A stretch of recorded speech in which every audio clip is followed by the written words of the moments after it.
এখন এই মুহূর্তে আছি টাঙ্গুয়ারের যে মধ্যনগর এখান থেকে ছাড়ে এই মুহূর্তে আমরা এই জায়গায় অবস্থিত। আর এখানকার সবচেয়ে বড় বোট এবং সবচেয়ে সৌন্দর্যময় বোট এই সেই বোট। আমরা এই বোটটা আজকে নিয়েছি। এই বোট দিয়ে আজকে আমরা ঘুরবো লাকমাছড়া ঝর্ণা, আরেকটা টিলা, শিমুল বাগান, টেকের ঘাট, নীলাদ্রি লেক। আর আপনারা আমাদের সাথে থাকুন। আজকে আপনাদের সুন্দর সুন্দর দৃশ্য আমরা দেখাবো। আমরা একজাক্ট পাখি নিয়ে চলে আসছি মর্নিং থেকে, সেই সুন্দর একটা ট্যুর দিতেছি, কিন্তু আমরা একটু ওয়েট করতেছি। এখন আমাদের খাওয়া দাওয়া কিছু নেই। আপনার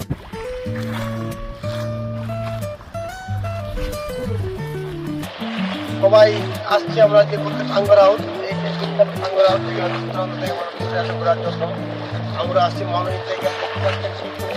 ঠান্ডা বাতাস, খালি পানি আর পানি। আপনারা যারা এখন টাঙ্গুয়ার আসেন নাই, সে একটা জায়গা মিস করবেন। অনেক সুন্দর একটা জায়গা। এই যে পুরোটা এই পানি, আমরা এখানে বোট নিয়ে এখন চলে যাবো। টায়ার বোট আর হলো কি ঝর্ণা জানি না আমরা